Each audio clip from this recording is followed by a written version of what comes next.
Desde hace mucho tiempo que los hombres del mundo deseaban tener una oportunidad de ver frente a frente, muy próximos, al primer ministro de Cuba, comandante Fidel Castro, y al presidente de Chile, doctor Salvador Allende.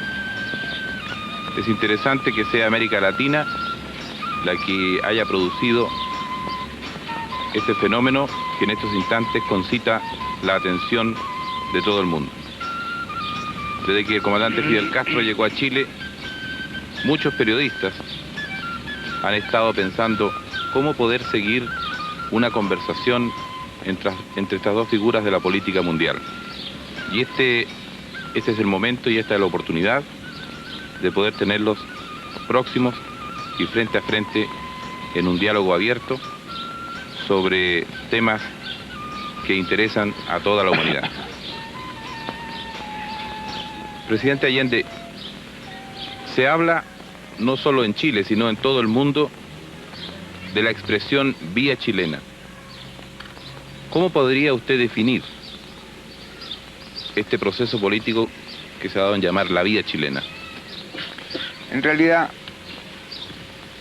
la denominación de vía chilena podríamos decir casi que es una exageración, pero yo creo que más que nada tiende a tipificar algo que está de acuerdo con nuestra realidad, nuestra historia y nuestra tradición.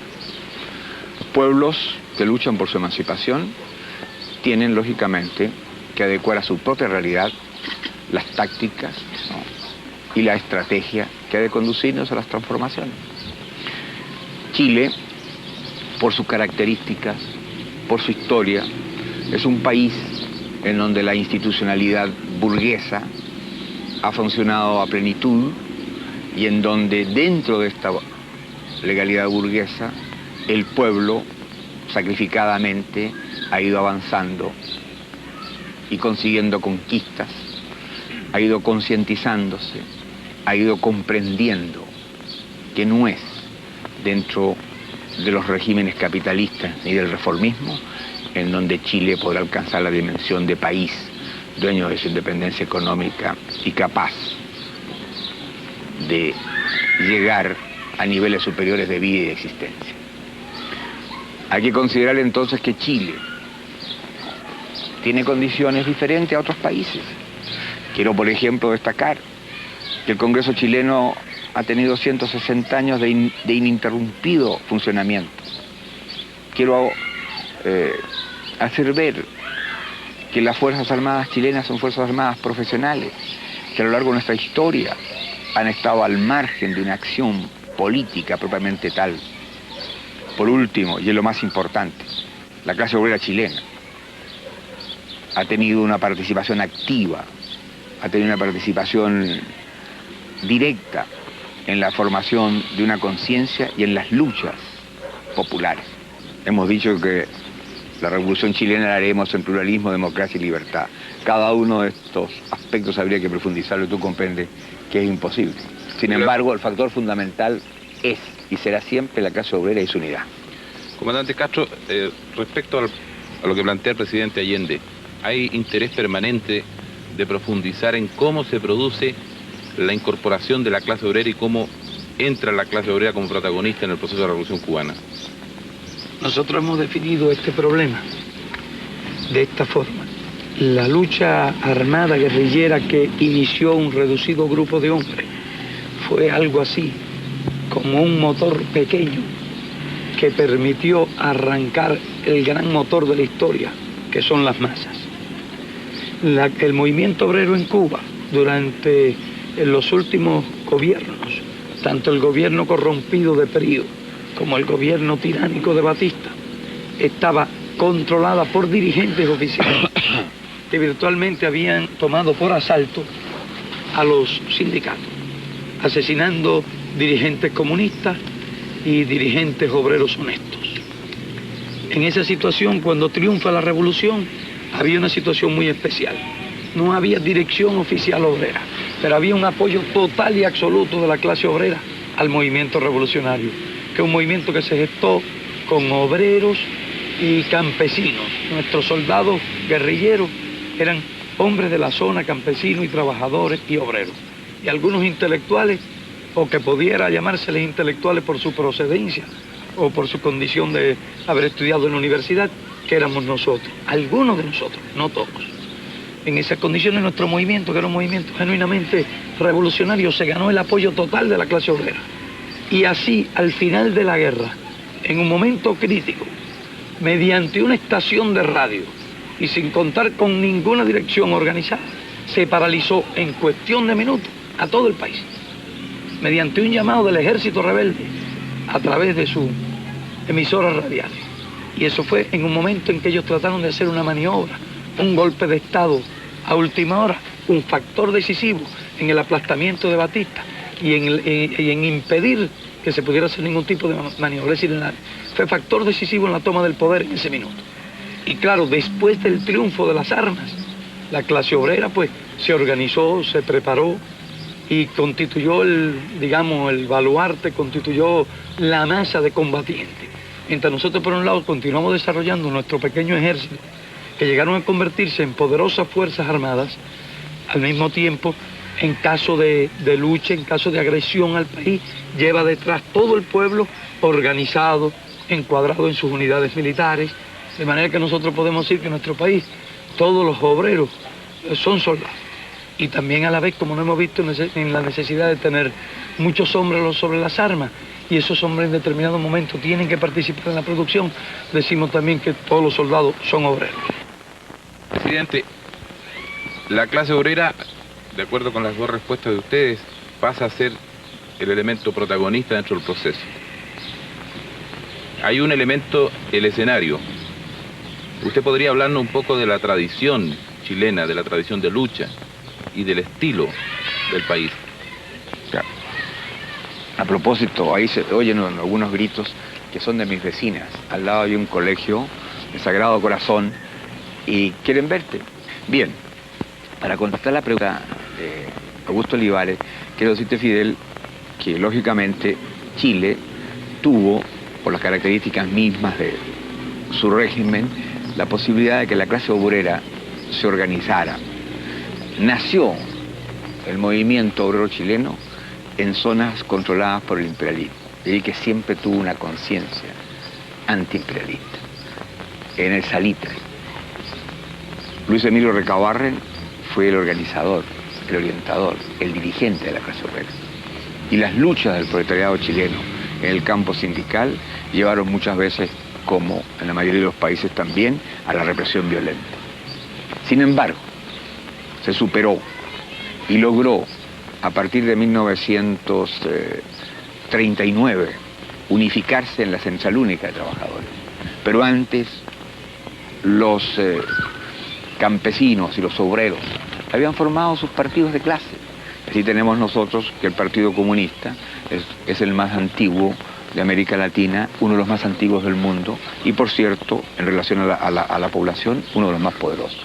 De igual manera el Partido Socialista, un partido de clase, un partido marxista, que teniendo puntos discrepantes en aspectos internacionales algunas veces, ha mantenido con el Partido Comunista no solo un diálogo, sino un entendimiento para encarar juntos los problemas esenciales de Chile.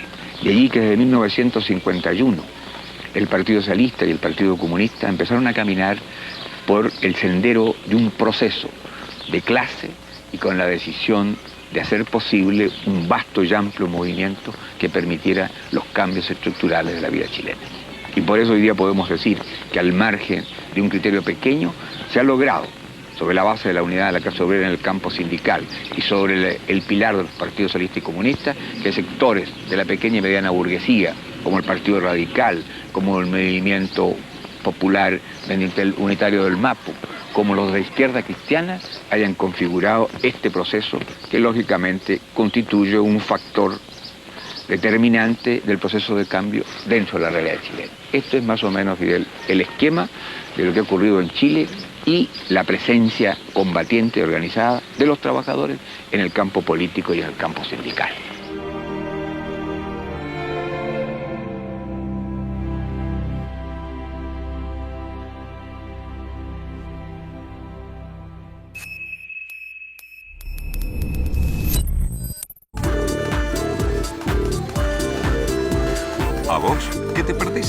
que andan apurados.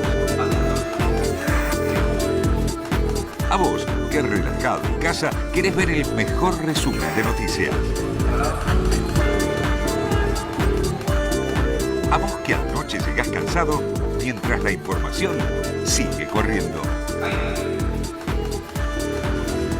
A vos, te espero en Visión 7 Resumen, por la TV Pública Digital.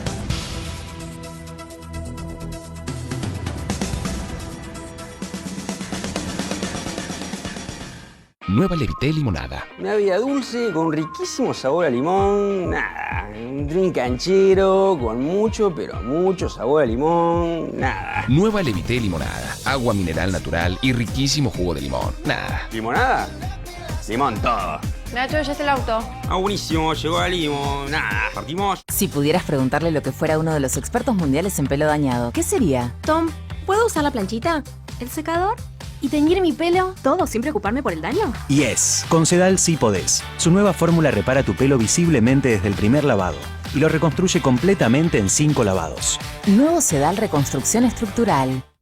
Ma, ¿le está poniendo la comida? Es el nuevo queso Nebra, es la Paulina, el secretito que hace que todo lo que preparo quede mucho mejor. ¿Arrimas el boletín? Nuevo queso Nebra es la Paulina. Eso que haces, mucho mejor. Activa el gen de la juventud ahora. Presentamos a New Genix, la revolución genética de Avon. Le da una apariencia hasta 10 años más joven a tu piel. Luminosidad recuperada. Arrugas transformadas. Llama a una revendedora Avon.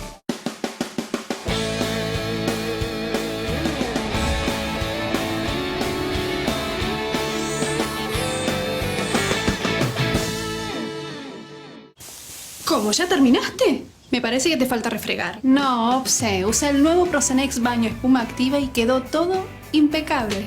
Gracias a su fórmula con espuma activa, Prosenex Baño remueve un 50% más suciedad que otros productos, dejando el baño desinfectado. Desaparece, Opse. Nuevo Prosenex Baño, 50% mayor poder de remoción. Proba también el nuevo Prosenex Extra Fragancia, con mucho más aroma para tu hogar. Prosenex Extra Fragancia. Más aroma, más limpieza. Espadol Detol sabe que la salud de los chicos empieza por las manos y lo que menos necesitan es tener contacto con gérmenes que producen enfermedades al momento de lavarse. Por eso llega el sistema automático de jabón líquido Espadol Detol. Detecta tus manos y dosifica el jabón, ayudando a eliminar el 99,9% de las bacterias, dejando tu piel suave y protegida. Es recomendado por la Sociedad Argentina de Medicina. Espadol, protección superior todos los días. Ahora tu mejor accesorio puede ser tu sonrisa. Presentamos la nueva Colgate Luminous White, con aceleradores de blancura. Ahora terminas fantástica sin esforzarte. Nueva Colgate Luminous White, un tono más blanco en solo una semana. Colgate, la marca número 1 recomendada por odontólogos.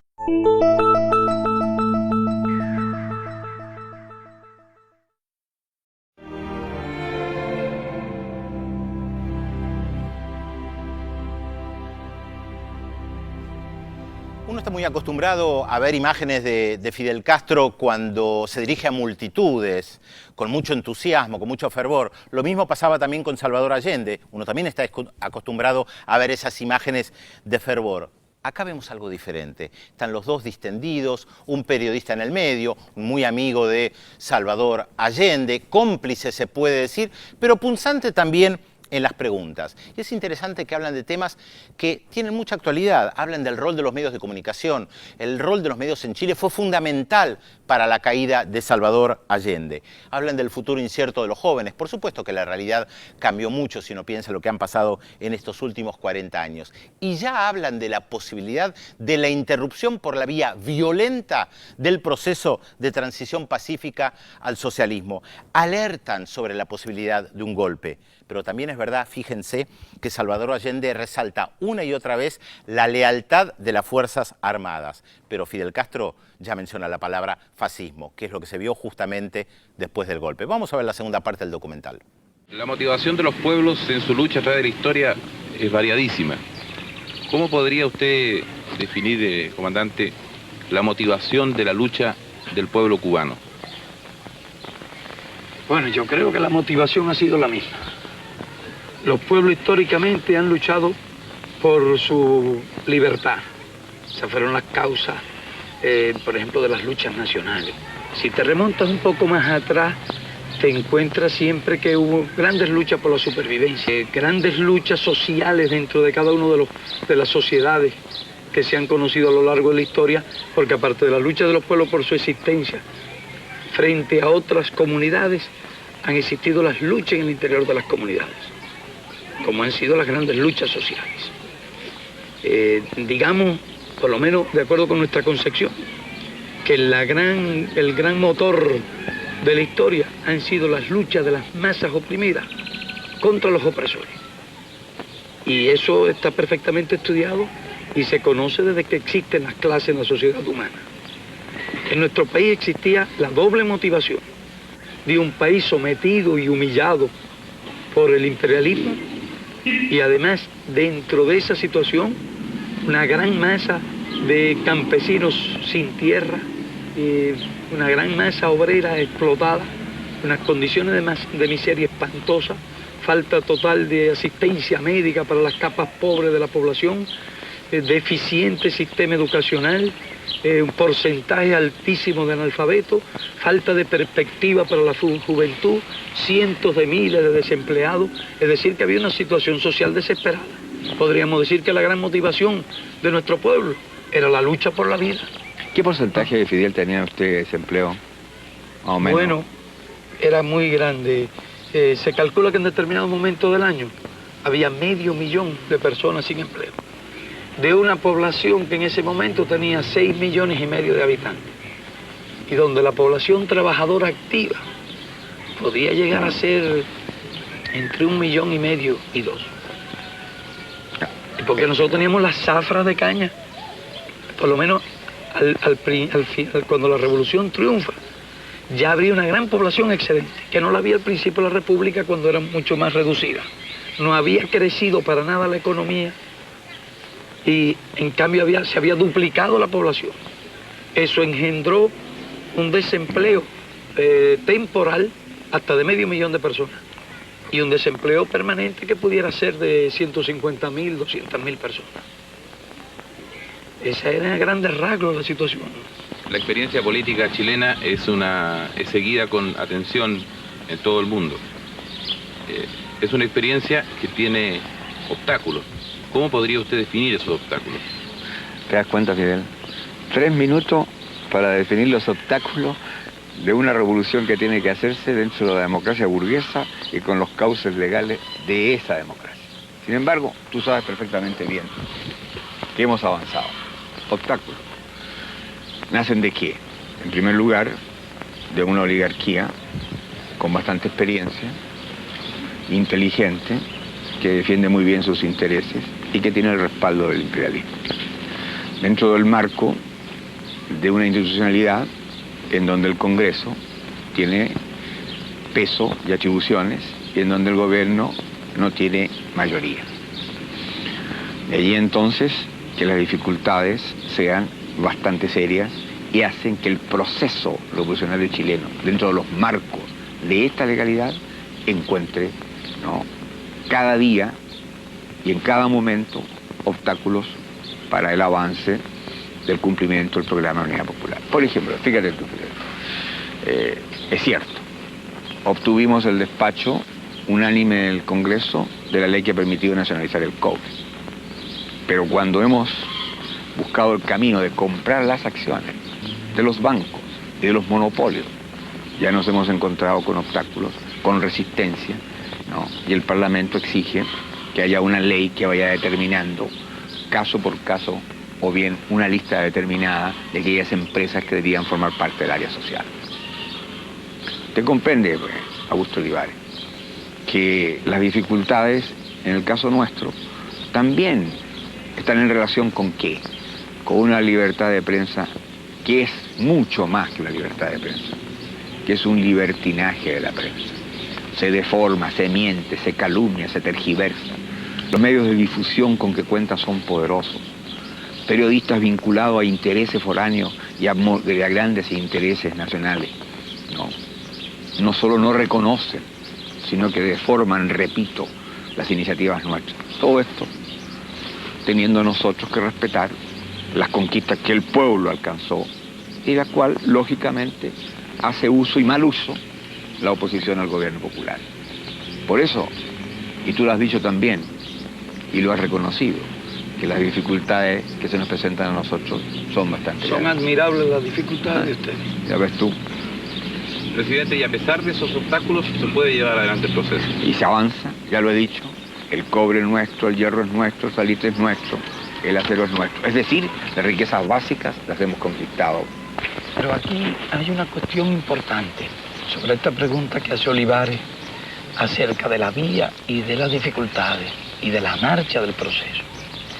Y es que el pueblo chileno, en virtud de esa tradición, de la estabilidad de sus instituciones, de sus partidos de izquierda organizados, que logró hacer un aglutinamiento de fuerza suficiente para obtener la victoria en el campo electoral y que efectivamente ha emprendido una serie de cambios de estructura muy importantes y algunos de gran trascendencia histórica, como la recuperación del cobre, del salitre, el control de los bancos. Todas esas medidas han afectado profundamente los intereses de los monopolios de Estados Unidos y han afectado también intereses de los sectores oligárquicos del país. Entre ellos las medidas de aplicación a mayor ritmo, a mucho mayor ritmo, de la ley de reforma agraria. Y esta situación engendra una gran resistencia de esos intereses, que además controlan, como decía el presidente, grandes recursos de lucha. Partidos también tradicionales, con experiencia, habilidad, control mayoritario de los medios de divulgación masiva, experiencia en el arte de sembrar los temores, de explotar la ignorancia. Todos esos factores constituyen obstáculos formidables.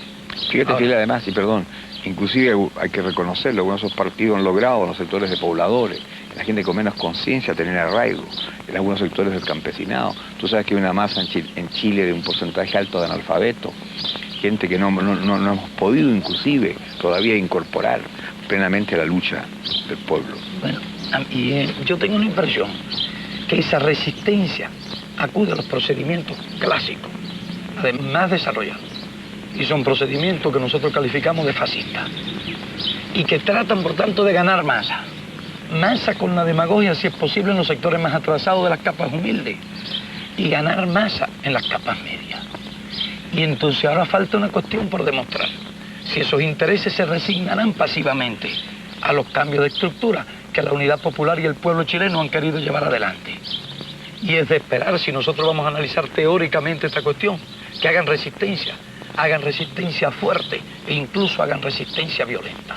De manera que ese es un factor que no se puede descontar en absoluto de la actual situación chilena, a mi juicio, que es el juicio de un visitante, que viene de un país que está en otras condiciones y que es como un viaje de un mundo a otro mundo.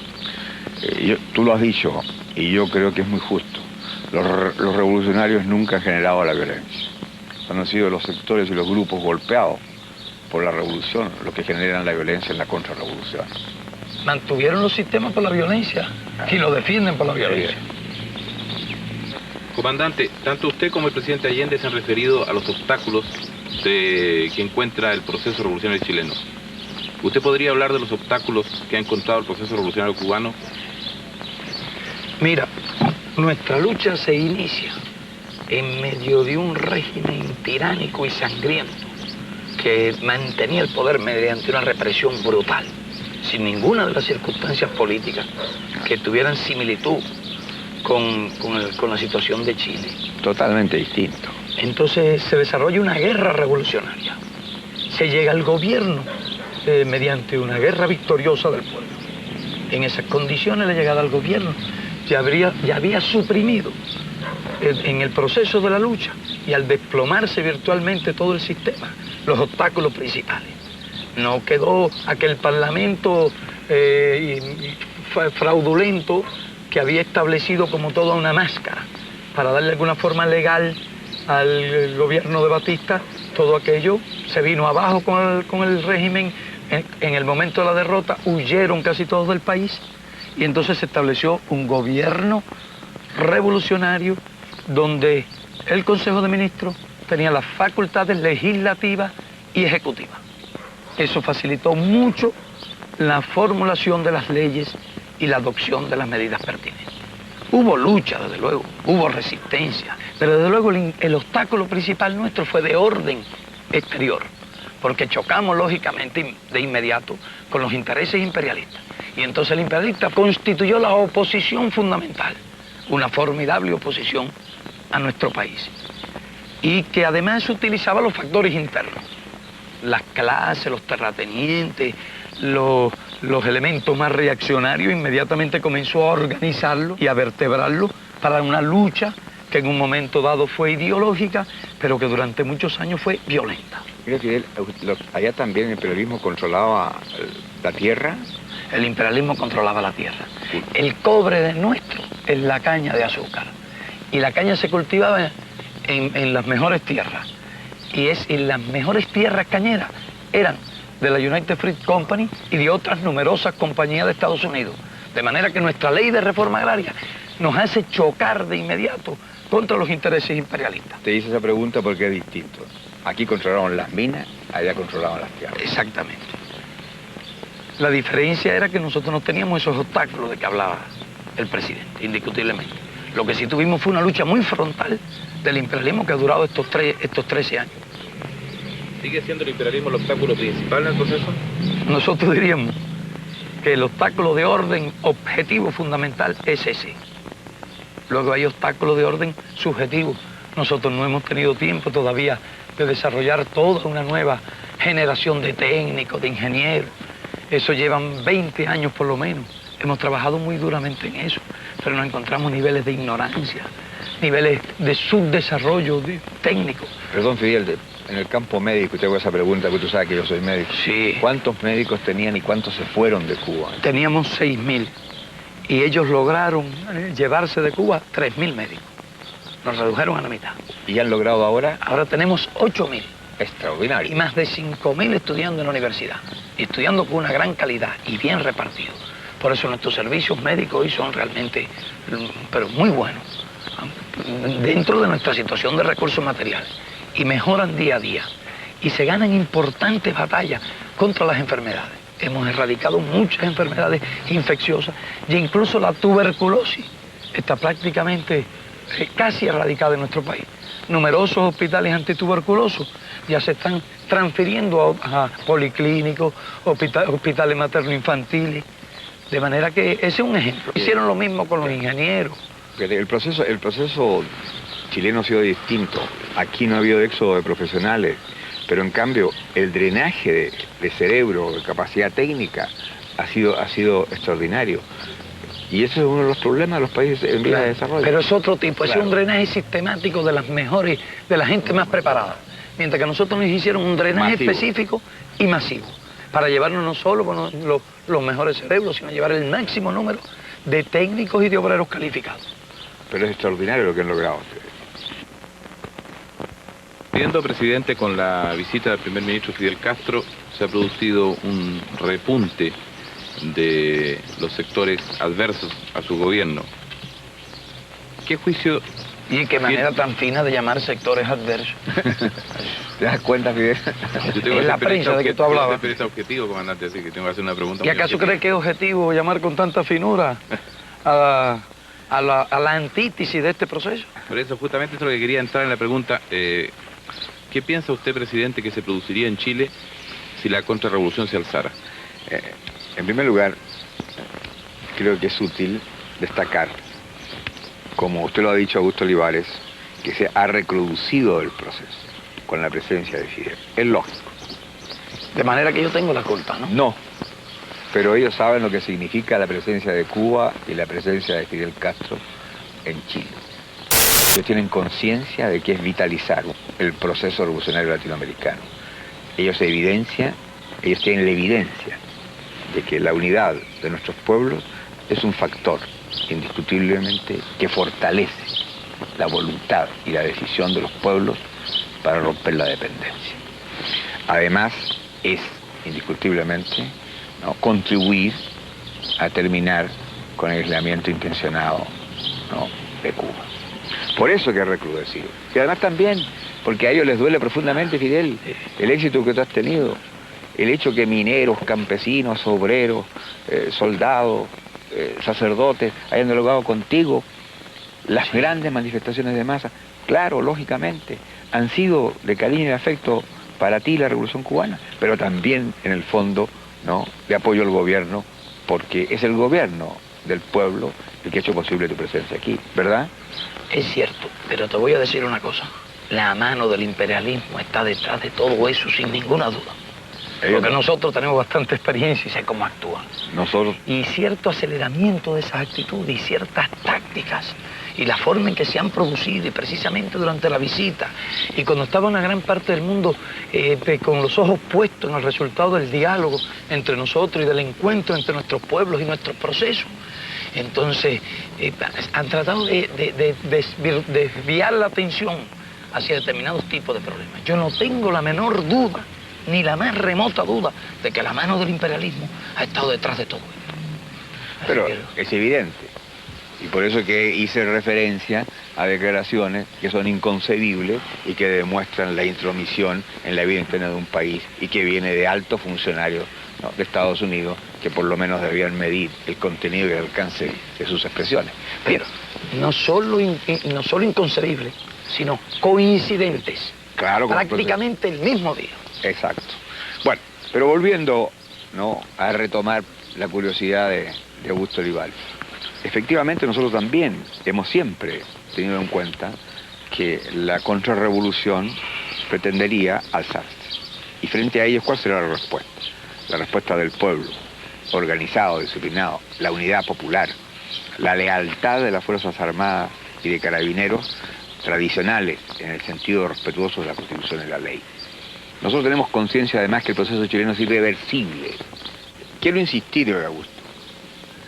El proceso chileno es irreversible.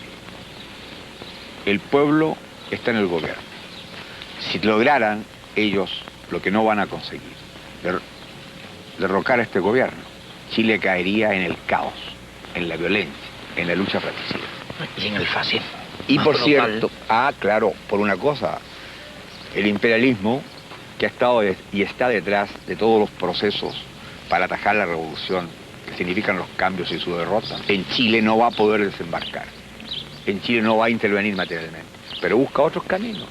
¿Cuál es? Alentar a los grupos reaccionarios e incubar a los grupos fascistas, que utilizan la demagogia y movilizan los grupos de menor conciencia social. Pero yo tengo la seguridad y la certeza absoluta de la respuesta implacable y dura del pueblo. Y personalmente, yo cumplo una tarea. Yo no estoy allí para satisfacer una vanidad personal, ni honores. Yo soy un luchador que toda mi vida he dedicado mi esfuerzo y mi capacidad a hacer posible el camino al socialismo. Y cumpliré el mandato que el pueblo me ha entregado. Lo cumpliré implacablemente. Cumpliré el programa que le hemos prometido a la conciencia política de Chile. Y aquellos que desataron siempre la violencia social, si desatan la violencia política, si el fascismo pretende utilizar los medios con que siempre arrasó a los que pretendieron hacer la revolución, se encontrarán con la respuesta nuestra y mi decisión implacable. Yo terminaré de presidente de la República cuando cumpla mi mandato. Tendrán que acribillarme a balazos, como lo dijera ayer, para que deje de actuar. No defiendo una cosa personal, defiendo al pueblo de Chile en su justo anhelo de hacer las transformaciones que le permitan vivir en dignidad, con un sentido nacional distinto y hacer de Chile un país independiente, dueño de su propio destino. Yo creo que eso es una posición clara. Yo realmente admiro mucho ese pronunciamiento tuyo. Y realmente te felicito. Y estoy seguro que eso será una bandera para el pueblo. Porque donde los dirigentes están dispuestos a morir, el pueblo está dispuesto a morir. Y dispuesto a hacer lo que sea necesario. Y eso ha sido un factor muy esencial en todo proceso político revolucionario. Por eso yo estimo mucho esas declaraciones que ayer hizo también el presidente en el acto de masa y acaba de reiterar hoy. Sí. No queda otra posibilidad que también hacerles entender a ellos que este no es un proceso de un hombre. Este es un pueblo consciente, con dirigentes que sabrán continuar el camino en el evento que algo ocurriera. Ya tenemos nosotros la presencia de los trabajadores dirigiendo las empresas, actuando en los ministerios, participando en las revoluciones fundamentales. La Central Única de Trabajadores es un pivote junto a los partidos de la Unidad Popular de este proceso y por lo tanto hay una base de sustentación que es el pueblo. Y eso tú sabes perfectamente bien que es invencible. Comandante, tanto el presidente Allende como usted han hablado todo el tiempo del imperialismo como principal enemigo de los procesos revolucionarios de ambos países. Resulta casi inexplicable la supervivencia del proceso cubano a 90 millas de los Estados Unidos. ¿Cómo puede usted definir las características de ese proceso? Bueno, tiene un conjunto de factores. Primero, la revolución ocurre en un momento en que la correlación de fuerza del mundo está cambiando, aunque realmente todavía a nuestro juicio en el 59 favorecía al imperialismo. Y ellos inicialmente ensayan una serie de armas, cualquiera de las cuales habría bastado en otras circunstancias para destruir un gobierno. No se dieron cuenta del tipo de gobierno que se había formado, con una fuerza que se desarrolla en el combate, que logra un gran apoyo de la nación. Ahora ellos intentan destruirnos, apenas hicimos algunas leyes que cambiaban la estructura y que chocaban con sus intereses, como fue la ley de reforma agraria, con el bloqueo económico. Digamos, nos suprimieron la cuota azucarera, nos suprimieron totalmente los combustibles. Eso habría bastado para crear una situación muy difícil a cualquier país. Claro, habría desalentado inmediatamente a las capas más débiles, más atrasadas, más cobardes, habría movilizado a sus aliados sociales. Pero en Cuba, ¿qué ocurrió? En Cuba estaba el pueblo y eso sirvió para energizarlo, levantar el espíritu. Pero además pudimos contar en ese momento con la solidaridad internacional. Desde el punto de vista económico, fue muy importante y muy decisiva para nosotros en ese momento que la Unión Soviética nos compró el azúcar. ¿Y el petróleo, Fidel? Y nos abasteció de petróleo. Eso te preguntaba. Fueron dos factores muy importantes. ¿Cuánto petróleo al año? En ese momento consumíamos unos 4 millones de toneladas. Qué importante. Y ellos producían 100 y tantos millones. Fue un gran esfuerzo. No tenían la producción de hoy y la flota de transporte que tienen hoy. Pero entonces ellos, los imperialistas, intentaron ya el empleo de las armas. Y fueron a usar el procedimiento de Guatemala, una invasión de mercenarios desde el exterior. Indiscutiblemente subestimaron una vez más al pueblo y la invasión fue totalmente aplastada. Después estaban planeando ya otras medidas, otras agresiones con intervención directa de su fuerza. Y fueron esos factores los que originaron las medidas que condujeron a la crisis de octubre. Ellos han utilizado armas políticas, armas militares, armas económicas. Pero nosotros hemos logrado desarrollar un pueblo muy unido, en que no hay ningún factor diversionista, no hay elemento de división. Hemos creado una gran igualdad, una gran unidad. En nuestro pueblo, hombres y mujeres están dispuestos a pelear. En nuestro país, hombres y mujeres están dispuestos a luchar hasta la última gota de sangre. Y eso el imperialismo lo sabe. Y por eso nos respeta. Y yo no creo que tenga ya ni la más remota posibilidad de aplastar a la revolución. Y en todo caso tendría que aplastar el país. Y nosotros, con relación a eso, tenemos una frase de Antonio Maceo, que fue uno de nuestros más valerosos combatientes de la independencia. Quien intente apoderarse de Cuba, recogerá el polvo de su suelo, anegado en sangre, si es que no perece en la demanda. Y eso es lo que nosotros podemos decir hoy, y tenemos la completa seguridad de que sería así. Además de que nos resulta tan fácil, desde el orden, desde el punto de vista militar, resolver determinadas misiones, porque en determinados puntos nosotros podemos lograr una correlación de fuerza, por lo menos en tierra, similar a la de un grupo de las mejores divisiones de infantería de Estados Unidos. Eso es una cosa clara y ellos lo saben. Pero saben que tenemos además la solidaridad del campo socialista y las consecuencias que pudieran tener una guerra de ese tipo de exterminio, un genocidio contra Cuba. Entonces, estos son los factores que explican la solidez, la fortaleza y la seguridad de nuestro pueblo en la revolución. Ya no es época de genocidio, eso el mundo te lo rechaza violentamente y la conciencia de los pueblos se levantará ante cualquier amenaza de ese tipo. Nosotros podemos levantar 600.000 hombres sobre las armas en cuestión de horas. Presidente Allende y comandante Castro, ustedes se han reunido en muchas oportunidades en Cuba. Pero es esta la primera vez y es Chile el encuentro de ustedes dos como gobernantes. La atención de todo el mundo ha estado concentrada sobre estas conversaciones que ustedes han tenido sobre la visita del comandante Castro. Y especialmente América Latina, en la que ha estado pendiente.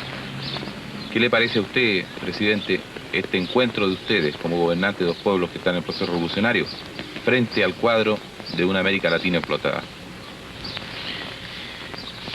La verdad es que tenemos que considerar que Cuba y Chile constituyen la vanguardia de un proceso que tiene que afectar al resto de los pueblos latinoamericanos. Yo diría más que al resto de los pueblos explotados del mundo. Pero América Latina no puede seguir siendo solo continente de la esperanza. Hay que imaginarse lo que significa la brecha, la distancia que separa a nuestros países, dependientes en lo económico y sometidos en lo político, de los países del capitalismo industrial y de los países socialistas.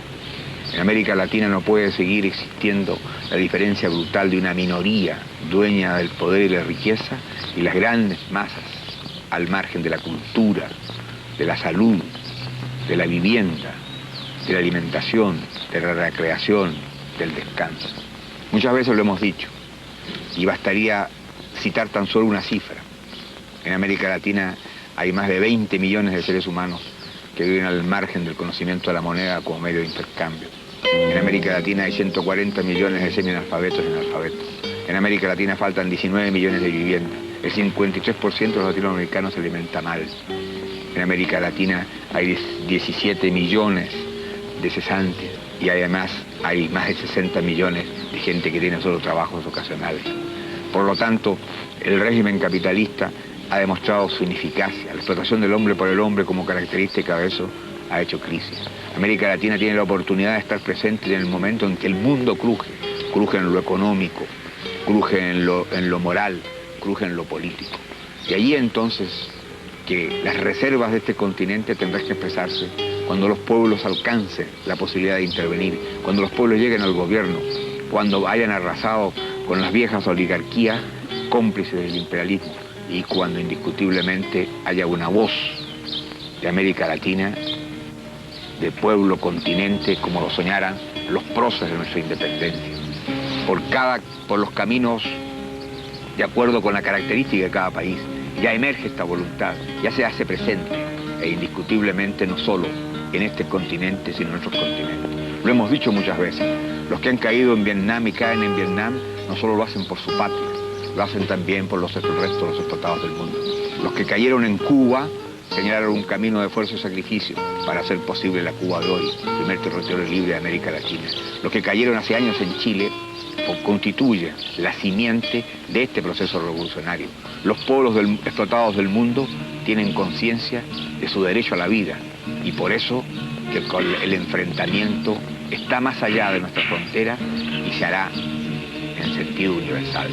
Pero América Latina tendrá algún día la voz que le corresponde a un pueblo hasta hoy día sometido para que sea mañana la voz de un continente libre.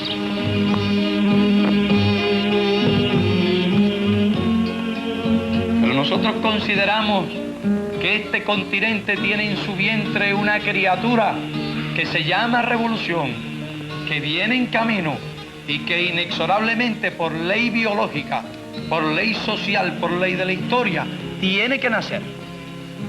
Y nacerá de una forma o de otra. El parto será institucional, en un hospital, o será en una casa. Serán ilustres médicos, o será la partera quien recoja la criatura. Pero de todas maneras, habrá parto. América está dormida.